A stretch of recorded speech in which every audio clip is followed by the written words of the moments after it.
আগামীর দিন এদেশের আকাশে কালেমার পতাকা দুলবে। সেদিন সবাই কোরআনী বিধান পেয়ে দুঃখ বেদনা ভুলবে। সেদিন সবাই কোরআনী বিধান পেয়ে দুঃখ বেদনা ভুলবে। আগামীর দিন এদেশের আকাশে কালেমার পতাকা উড়বে। সেদিন সবাই কোরআনী বিধান পেয়ে দুঃখ বেদনা ভুলবে। সেদিন সবাই কোরআনী বিধান পেয়ে দুঃখ বেদনা ভুলবে। সেদিন আর রবে না হাহাকার, অন্যায় জুলুম অবিচার। সেদিন আর রবে না হাহাকার, অন্যায় জুলুম অবিচার।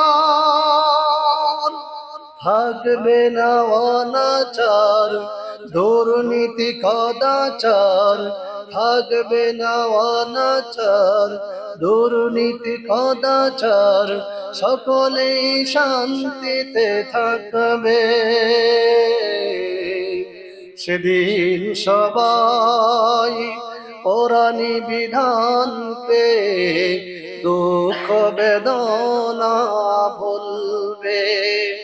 সেদিন সবাই কোরআনী বিধান পেয়ে দুঃখ বেদনা ভুলবে।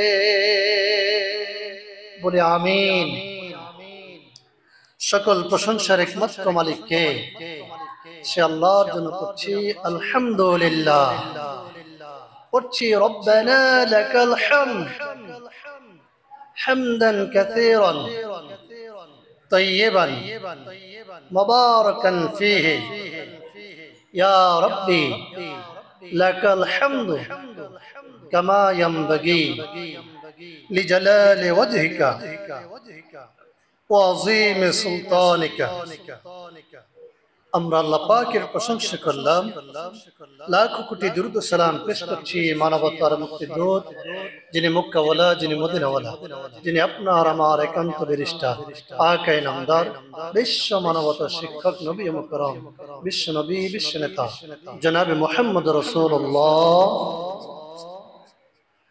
মাগফিরাত কামনা করছি তাদের জন্য যারা আজকের এই দিন পর্যন্ত ইসলামটাকে বিজয়ী শক্তি হিসেবে দেখবার জন্য প্রাণবন্তর চেষ্টা করে নিজের জীবনকে বিলিয়ে দিয়েছেন। আল্লাহ সুবহানাহু ওয়া তাআলা ওই সমস্ত মধ্যে মুজাহিদদেরকে উত্তম প্রতিদান দান করুন। মহব্বতের সাথে বলে আমিন। সম্মানিত উপস্থিতি, আলোচনার সূচনায় কায়মনা বাক্যে দোয়া করছি। গত সপ্তাহে আমাদের এই ছোট্ট ভূখণ্ডে একটি বিমান দুর্ঘটনায় আমার এই বাংলাদেশে কমলমতি শিশু সন্তানগুলি দুনিয়ার জমিন থেকে বিদায় নিয়েছে। আল্লাহর হাবিব সাল্লাল্লাহু আলাইহি ওয়াসাল্লাম বলেছেন, কেউ যদি আগুনে পুড়ে মারা যায়, আল্লাহ পাক রব্বুল আলামিন তাদেরকে শহীদের মর্যাদা দান করেন। এই নিষ্পাপ ছোট্ট ছোট্ট কোমলমতি শিশুগুলি, প্রাইমারি লেভেলের এই বাচ্চাগুলি বিমান দুর্ঘটনায় পাইলট সহ যারা এই দুনিয়া থেকে বিদায় নিয়েছে, যারা দগ্ধ অবস্থায় চিকিৎসাধীন অবস্থায় আছেন, আল্লাহ রাব্বুল আলামিনের কাছে দোয়া করছি তাদের হায়াতে বারাকা দান করুন, সুস্থতার নিয়ামতে আবৃত করুন। আর যারা বিদায় নিয়েছেন, আল্লাহ সুবহানাহু ওয়া তাআলা এই সন্তানগুলিকে শহীদের মর্যাদা দিয়ে জান্নাতের মেহমান হিসেবে কবুল করুন, বলুন আমিন। সম্মানিত উপস্থিতি, সময়ের খুব সংক্ষিপ্ত ভূমিকায় কথা বলবো না। কোরআনুল কারীমের 29 নম্বর পারা 67 নম্বর সূরা,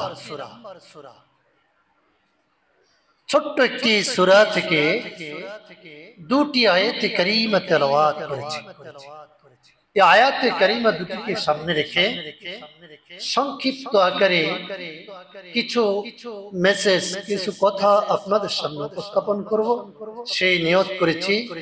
আল্লাহ সুবহানাহু ওয়া তাআলা আমি গুনাহগারের কণ্ঠটাকে আরশে আজিম থেকে যেন পরিচালনা করেন, যেই কথাগুলি আমার জন্য, আপনাদের জন্য কল্যাণকর, এই কথাগুলি আমার এই কণ্ঠ দিয়ে বের করে জাতির উপকারের জন্য আল্লাহ সুবহানাহু ওয়া তাআলা বলার সেই যোগ্যতা দান করুন, বলুন আমিন। সূরাটির নাম হলো সূরাতুল মুলক। সূরাটির নাম কি বললাম? সূরাতুল মুলক।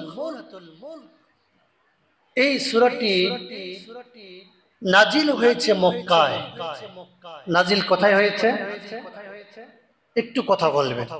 মক্কায় নাজিল হয়েছে। এই সূরাটির মধ্যে আয়াত সংখ্যা হলো 30। এই সূরাটির মধ্যে রুকুর সংখ্যা হলো 2। আমি প্রথম রুকু থেকে প্রথম দুটি আয়াতে কারীমা তেলাওয়াত করেছি। মুলক শব্দের অর্থ হলো রাজত্ব। মুলক শব্দের অর্থ রাজত্ব, কর্তৃত্ব, ক্ষমতা। সুবহানাল্লাহ বলবেন না? তাহলে আমরা বুঝতে পারলাম এই সূরাটি হলো রাজত্বের সূরা, এই সূরাটি হলো ক্ষমতার সূরা, এটি হলো রাষ্ট্র পরিচালনা করব কিভাবে, সেই সূরা হলো সূরাতুল মুলক। রাজত্বের সূরা, ক্ষমতার সূরা। সুবহানাল্লাহ। এখন এই রাজত্ব, এই ক্ষমতা একচ্ছত্র মালিক কে, এটা আগে জানতে হবে। এই রাজত্ব, একচ্ছত্র ক্ষমতার অধিপতি, একচ্ছত্র ক্ষমতার মালিক হলেন আল্লাহ সুবহানাহু ওয়া তাআলা। সুবহানাল্লাহ বলবেন না? একটু স্বতঃস্ফূর্ত ভাবে আওয়াজ দেন। খুব চমৎকার কথা আল্লাহ পাক এখানে উল্লেখ করেছেন। আসমান জমিন কুল কায়নাতের একচ্ছত্র ক্ষমতার মালিক তিনি কে? আল্লাহ সুবহানাহু ওয়া তাআলা। এখন বলতে পারেন तमाम পৃথিবীর মানুষ তো ক্ষমতাধর, রাজত্বের মালিক, ক্ষমতার মালিক, দেশের মালিক, রাষ্ট্রের মালিক।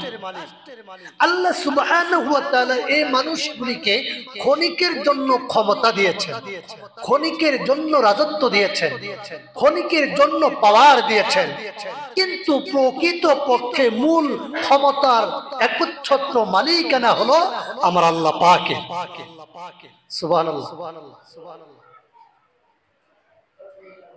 এখন আসেন, এখানে একটি চমৎকার কথা আপনাদেরকে জানিয়ে দেই। অনেকের ভুল ধারণা থাকে, সেটি হলো এই, অনেকে আমরা অভ্যস্ত হয়ে গেছি সমস্ত ক্ষমতার মালিক বলেন কে, কিন্তু বলে কি সমস্ত ক্ষমতার মালিক জনগণ, বলে কিনা? এই কথাটি কুফরি কথা, এই কথাটি কুফরি কথা, কোরআনের সাথে সাংঘর্ষিক, আল্লাহ বিরোধী কথা, রাসূল বিরোধী কথা, কোরআন বিরোধী কথা। সমস্ত ক্ষমতার একচ্ছত্র মালিক জনগণ না সমস্ত ক্ষমতার একচ্ছত্র মালিক আল্লাহ? একটু জোরে বলেন দেখি কে? সমস্ত ক্ষমতার একচ্ছত্র মালিক আল্লাহ। এটাকে যারা বিশ্বাস করবে না, যারা বিশ্বাস করবে সমস্ত ক্ষমতার একচ্ছত্র মালিক জনগণ, এরা কুফরি করেছে। এদের ঈমান নষ্ট হয়ে যাওয়ার জন্য এই কথাটুকুই যথেষ্ট হয়ে যাবে। কথাকার তাহলে বলেন আপনি আমি কি এই কথা বলে যে জনগণ ক্ষমতার একচ্ছত্র মালিক, এই কথা বলে ঈমান নষ্ট করব? সমস্ত ক্ষমতার একচ্ছত্র মালিক আল্লাহ সুবহানাহু ওয়া তাআলা। ক্ষণিকের জন্য আল্লাহ ক্ষমতা মানুষের হাতে দেন। কেন? আল্লাহ পাক বলেন এই ক্ষমতা দিয়ে আমি জাতিকে, মানুষগুলিকে পরীক্ষা করি, তারা ক্ষমতায় গিয়ে ক্ষমতার অপব্যবহার না করে ক্ষমতার সঠিক ব্যবহার করে কিনা এটা পরীক্ষা করে নেই। সুবহানাল্লাহ। তাহলে আমরা আজকে বুঝতে পারলাম সূরা মুলক, সূরাটি নাযিল যেন কোথায় হয়েছে? বলেন বলেন, কোথায় নাযিল হয়েছে? মক্কায়। আয়াত যেন কয়টা বললাম? 30টি। রুকু হলো 2টি। কয়টি? 2টি। তাহলে আমি প্রাথমিক কথা আমরা শুনলাম যে সমস্ত ক্ষমতার একচ্ছত্র মালিক হলো আল্লাহ সুবহানাহু ওয়া তাআলা। আর ক্ষণিকের জন্য, সামান্য কিছু সময়ের জন্য মানুষের হাতে আল্লাহ ক্ষমতা দেন। কেন? মানুষকে পরীক্ষা করার জন্য। ক্ষমতা পেয়ে সে ক্ষমতার মালিক হয়ে জালেম হয় না ন্যায় বিচারক হয়, এটা দেখার জন্য আল্লাহ ক্ষমতা এবং পাওয়ার দিয়ে থাকেন। সুবহানাল্লাহ। এখন এসে এই সূরাটির কিছু ফজিলত আছে। কি আছে? ফজিলত। প্রথম নাম্বার ফজিলত আবু হুরায়রা রাদিয়াল্লাহু তাআলা থেকে বর্ণিত। তিনি বলেন আল্লাহ রাসূল সাল্লাল্লাহু আলাইহি সাল্লাম বলেন, পৃথিবীর জমিনে আল্লাহর কোন বান্দা, আল্লাহর কোন বান্দী কুরআনুল কারীমের একটি সূরা আছে 30টি আয়াত বিশিষ্ট। এই 30টি আয়াত বিশিষ্ট সূরা আমল যারা করবে, আল্লাহ রাব্বুল আলামিনের হাবিব বলেন এই সূরাটি ওই বান্দা বান্দির জন্য কিয়ামতের ময়দানে আল্লাহর আদালতে সুপারিশ করবে। সুবহানাল্লাহ। প্রথম নম্বর ফজিলত, যারা সূরা মুলক তেলাওয়াত করবে, আল্লাহ রাসূল বলেন কুরআনুল কারীমের মধ্যে একটি সূরা আছে 30টি আয়াত বিশিষ্ট সূরা। এই সূরাটির আমল যে বান্দা যে বান্দি করবে, কাল কিয়ামতের ময়দানে ওই বান্দার পক্ষে, ওই বান্দির পক্ষে এই সূরাটি আল্লাহর আদালতে সুপারিশ করবে এবং সুপারিশ করে এই বান্দা এবং বান্দিকে জান্নাতে না নেওয়া পর্যন্ত আল্লাহর আদালতে সে সুপারিশ করেই যাবে। সুবহানাল্লাহ। তাহলে প্রথম নাম্বার ফজিলত। দ্বিতীয় নাম্বার ফজিলত, হযরত আনাস রাদিয়াল্লাহু তাআলা বলেন এখানেই শেষ নয়, যারা নাকি সূরা মুলকের আমল করবে, আল্লাহর হাবিব বলেন কিয়ামতের ময়দানে এই সূরাটি বান্দা বান্দির পক্ষে আল্লাহর সাথে ঝগড়া করবে। সুবহানাল্লাহ। এই সূরাটি আল্লাহ পাকের সাথে ঝগড়া করবে। ওই আমলকারী বান্দা এবং বান্দিকে জান্নাতে না পৌঁছানো পর্যন্ত আল্লাহর সাথে ঝগড়া করতে থাকবে যেই বান্দার যেই বান্দি সূরা মুলকের আমল করবে। সুবহানাল্লাহ। তৃতীয় নাম্বার ফজিলত, এই পৃথিবীতে আমরা যারা জন্মগ্রহণ করেছি, আমরা সবাই একদিন মৃত্যুবরণ করব, কবর জগতের বাসিন্দা হয়ে যাব। বলেন তো দেখি ও বাংলার মুসলমান, ওই কবরে যাওয়ার পরে আযাব আছে না নাই? কথা বলেন না, বললে বুঝি কি? কোরআনের কবরে শাস্তি আছে না নাই? আপনার আমার জীবন, দুনিয়া ক্ষণিকের জীবনটা সমাপ্ত হয়ে যাবে। অন্ধকার কবরে আপনাকে আমাকে যেতে হবে।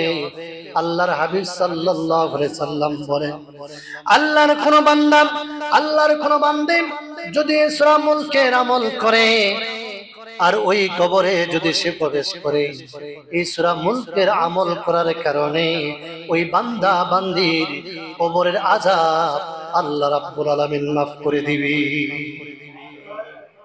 এত আস্তে বললেন সুবহানাল্লাহ। কিরে তোমরা সুবহানাল্লাহ কি বিষয় খাইছো নাকি? বলো সুবহানাল্লাহ। কবরে যাবা না? যাবা কিনা? কবরের শাস্তি থেকে মাপ পাওয়ার দরকার আছে না নাই? তাহলে সূরা মুলকের ফজিলত কয়টা বললাম? বলেন বলেন বলেন না কেন? তিনটা বল। কি শুনলেন এতক্ষণ? কয়টা বলছি?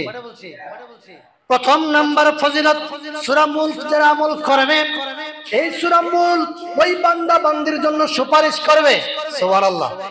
দুই নাম্বারে যারা সূরা মুলকের আমল করবে আল্লাহর আদালতে সূরা মুলক ঝগড়া করে আল্লাহর সাথে ওই বান্দা বান্দিকে জান্নাতে পৌঁছাই দিবে। তারপর সুবহানাল্লাহ করেন। তিন নাম্বার হলো এই বান্দা বান্দি করে দুনিয়ার সফর শেষ করেন, দুনিয়ার সফর সম্পূর্ণ করে যখন কবর জগতে ঢুকবে যারা সূরা মুলকের আমল করবে আল্লাহর নবী বলেন এই সূরা মুলকের আমল করার কারণে ওই কবরের আযাব আল্লাহ রাব্বুল আলামিন মাফ করে দিবে।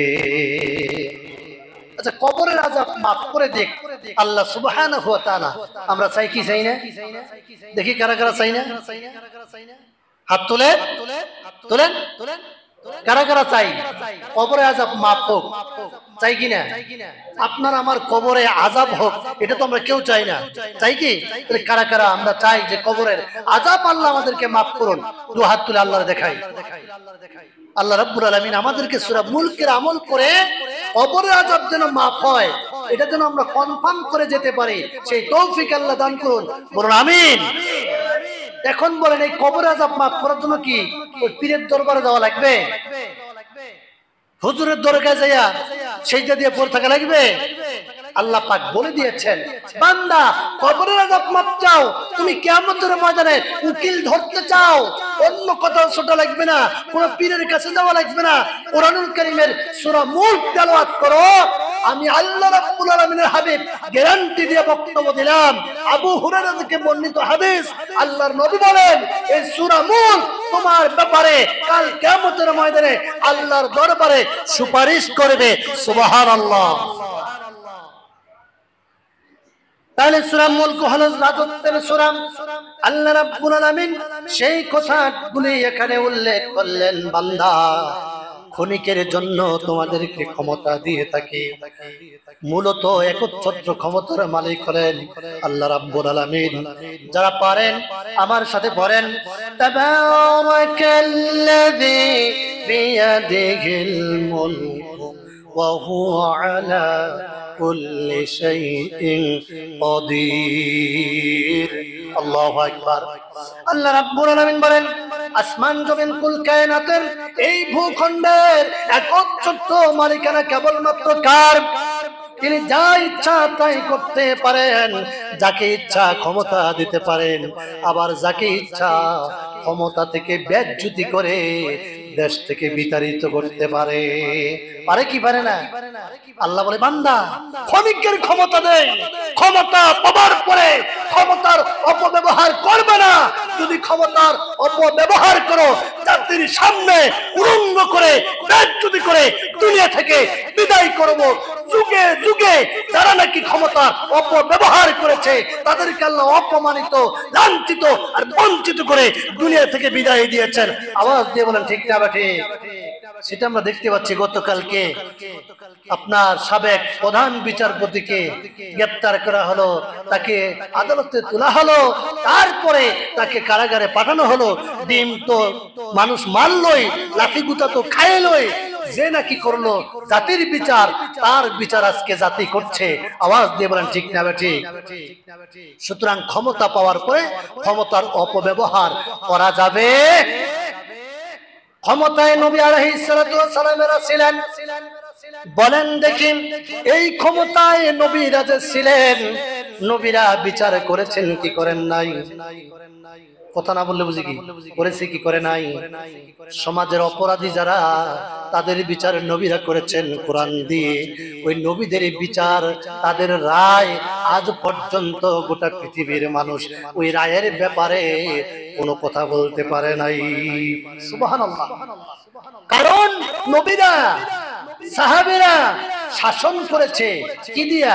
মানুষের তৈরি করা আইন না কোরআনের আইন? বলেন বলেন। কোরআনের আইন দিয়ে বিচার করেছেন, যার ফলশ্রুতিতে ১৫০০ বছর পূর্বে কোরআনের আইন দিয়ে জেনার বিচার করেছেন, কেউ কলম ধরতে পারে নাই। সেই রায়ের ব্যাপারে চোরের বিচার করেছেন কোরআন দিয়ে, সে রায়ের ব্যাপারে কেউ কলম ধরতে পারে নাই। আজ যদি ১৫০০ বছর পরে এই জমিনে যদি অন্যায় অত্যাচার জুলুমের বিচারে যদি আমরা কোরআনের আইন দিয়া করতে পারি, জাস্টিস যদি করতে পারি, পৃথিবীর বুকে এমন কোন পরাশক্তি নাই সে আইনের ব্যাপারে কলম ধরতে পারে। পারবে? পারবে না। এই কথাগুলোই আজকে আমরা ওলামায়ে কেরাম করছি বা বলছি যে আমরা চাই এই জমিনে আল্লাহর হুকুমত প্রতিষ্ঠিত হোক। এই সূরা মুলক হলো রাজত্বের সূরা, ক্ষমতার সূরা, পাওয়ারের সূরা। ক্ষমতায় গেলে, রাষ্ট্রীয় পাওয়ারে গেলে আপনি রাষ্ট্র কিভাবে পরিচালনা করবেন, সব কথাগুলি আল্লাহ পাক এই সূরা মুলকের ভিতরে পয়েন্টে পয়েন্টে আল্লাহ পরতে পরতে আল্লাহ বর্ণনা করে জাতির সামনে উন্মোচন করেছেন, ঘোষণা দিয়েছেন, বান্দা তোমরা পাওয়ারে গেলে এইভাবে রাষ্ট্র পরিচালনা করবে। সুবহানাল্লাহ। কিন্তু দুঃখ নিয়ে ভারাক্রান্ত হৃদয় নিয়ে আমরা আজকে জাতির সামনে কথা বলি। তদানীন্তন সময়ে আবু জেহেল, উতবা, সাইবার দলেরা তারা জানতো যদি কোরআন কায়েম হয়ে যায় ন্যায় বিচার প্রতিষ্ঠিত হবে। যদি কোরআন প্রতিষ্ঠিত হয়ে যায়, কোরআন দিয়ে যদি রাষ্ট্র পরিচালিত হয়, সমাজ যদি পরিচালিত হয়, তাহলে এই সমাজে অন্যায় অত্যাচার থাকবে না, বৈষম্য থাকবে না, বৈষম্যহীন একটি সমাজ প্রতিষ্ঠিত হবে, ইনসাফপূর্ণ একটি সমাজ ব্যবস্থা প্রতিষ্ঠিত হবে। আবু জেহেল জানতে পেরে, বুঝতে পেরে মুহাম্মদ সাল্লাল্লাহু আলাইহি সাল্লামের বিরোধিতা করেছে। কোরআন যেন বাস্তবায়ন না হয় এটার বিরোধিতা আবু জেহেল করেছে। আজ ১৫০০ বছর পরে আমার এই ভূখণ্ডে আজকে আয়নার মতো ক্লিয়ার হয়ে গেছে। উলামায়ে কেরাম ঐক্যবদ্ধভাবে আল্লাহর এই জমিনে সূরা মুলকের আমল করতে চায়, রাজত্বের সেই রাজত্বের ভার গ্রহণ করে এই রাষ্ট্র পরিচালনা করতে চায়। ১৫০০ বছর পূর্বে আবু জেহেল যেমনি ভাবে বিরোধিতা করেছিল, আজকে ওই আবু জেহেলের উত্তরসূরি যারা, তারা আলেমদের বিরোধিতা করে, কোরআনের বিরোধিতা করে, আছে না নাই? তারা বলছে তাদের মাথা গরম হয়ে গেছে। তাদের মাথা কি হয়েছে? আবু জেহেলের যেরকম মাথা গরম হয়ে গেছিল, মুহাম্মদ সাল্লাল্লাহু আলাইহি সাল্লামের দলে যখন মানুষ দলে দলে প্রবেশ করতে শুরু করলো, ওদের দল ছেড়ে দিয়া আবু জেহেলের দলকে পরিত্যাগ করে যখন ইসলাম কবুল করতে শুরু করলো, কালেমার ছায়াতলে যখন আসতে শুরু করলো, আবু জেহেলের মাথা যখন গরম হয়ে গেল, বলল মুহাম্মদকে ঠেকাও।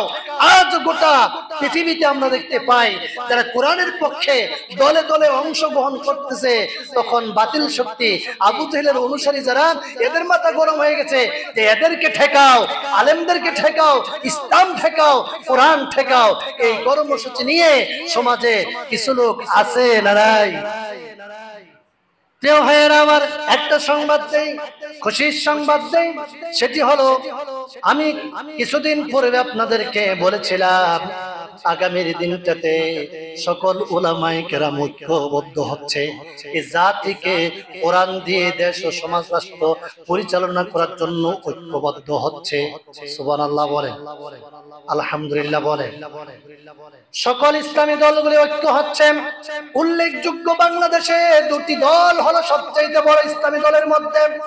সে দুটি দলের মধ্যে একটি দল হলো বাংলাদেশ জামাতে ইসলাম, আর একটি দল হলো ইসলামী আন্দোলন চরমনাই। এই দুটি দল ঐক্যবদ্ধ হয়ে গেছে এবং ক্ষুদ্র 4টি দল মিলে 6টি দল জোট গ্রহণ করে ফেলেছে। বলি আলহামদুলিল্লাহ। এই দুটি দল, এই 6টি দল ঐক্যবদ্ধ হওয়ার পরে দুটি দলের ব্যানারে আপনার জাতীয় সমাবেশ আমরা করেছি। বলি আলহামদুলিল্লাহ। গত শনিবারে বাংলাদেশের সনদী উদ্যানে ঢাকার বুকে বাংলাদেশ জামাতে ইসলাম কর্তৃক মহাসমাবেশ আয়োজন করা হয়েছিল। সে আয়োজনে আমি গুনাহগার সেখানে অ্যাটেন্ড করেছিলাম। ওই ময়দানে যাওয়ার পরে সারাটা দিন আনাচে কানাচে ঘোরাঘুরি করেছি, সাধারণ জনগণের সাথে কথা বলেছি। সেদিন আমার একটা কথা বারবার মনে পড়েছে, একটি কথা বারবার মাথায় আঘাত করেছে। আজ থেকে বহু বছর আগে কোরআনের পাখি আল্লামা সাঈদী হুজুর বলেছিলেন, বাংলাদেশের এমন কোন ঘর বাকি থাকবে না যেখানে জামাত ইসলামী পৌঁছে যাবে না। আজ থেকে ১৫০০ বছর পূর্বে বিশ্বনবী রাহমাতাল লিল আলামিন বলেছিলেন, ও জিবরাইল, তুমি চাচ্ছ তায়েফের ময়দানে দুটি পাহাড় দিয়ে চাপা দিয়ে তায়েফবাসীকে ধ্বংস করে দিবে, কিন্তু না না, আমি চাই না এমন একটা দিন আসবে তায়েফের এমন কোন ঘর বাকি থাকবে না যেই ঘরে কালেমার দাওয়াত পৌঁছে যাবে না। সেই দৃশ্যটা দেখার পরে, সেই দৃশ্যটা শোনার পরে, সেই আলোচনা দেখার পরে, সেই ১৫০০ বছর পূর্বের ঘটনার সাথে মিলাইলাম, আল্লামা সাঈদীর বক্তব্যটা মিলাইলাম। ১০ লক্ষের অধিক মানুষ যখন শরীয়তের উদ্যানে আসলো, আমার মনে পড়ে গেছে কোরআনের পাখির কথা। তিনি বলেছিলেন, এমন কোন ঘর বাকি থাকবে না যেখানে ইসলামী আন্দোলন পৌঁছে যাবে না। সুবহানাল্লাহ। কারণ আমরা চাই স্পষ্ট ভাষায়, তাবারাকাল্লাযী বিয়াদিহিল মুলক, সমস্ত ক্ষমতার মালিক জনগণ। এইটা আমরা কোন মুসলমান মেনে নিতে পারি না, কারণ এটা হলো কুফরি কথা।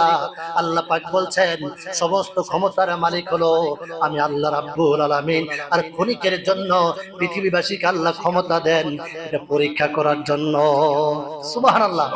তো এই ক্ষমতার মসনদে উলামায়ে কেরাম আজকে যাওয়ার জন্য প্রত্যেকটি কর্মসূচি হাতে নিয়েছেন। আমরা যারা মুসলিম দাবি করি, আমরা যদি আল্লাহর গোলাম দাবি করি, আমাদের কর্মসূচি হাতে নেওয়া লাগবে।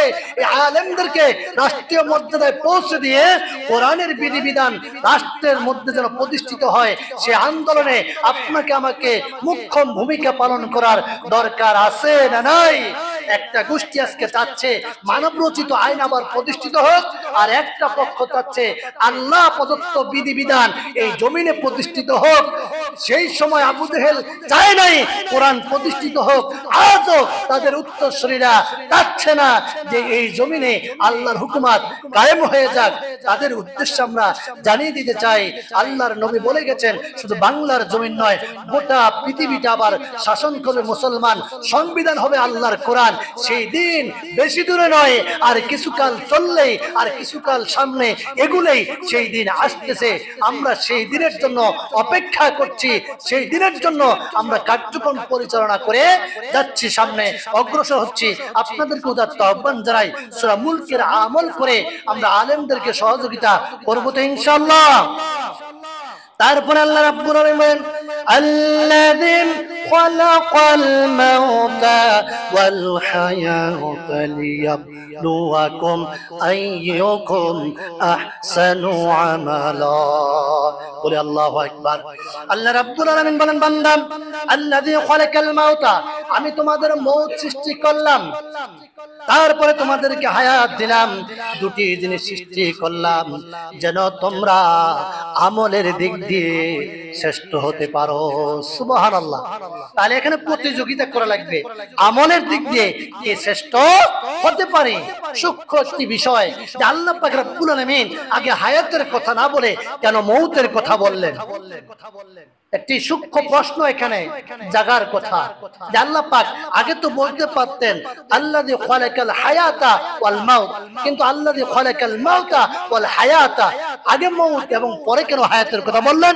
আল্লাহ পাক কুরআনুল কারীমের সূরা বাকারার অন্যত্র ২৭ নম্বর আয়াতে কারিমার মধ্যে বলছেন, كيف تكفرون بالله وكنتم أمواتا فأحياكم ثم يميتكم ثم يحييكم ثم إليه তুরজাউন।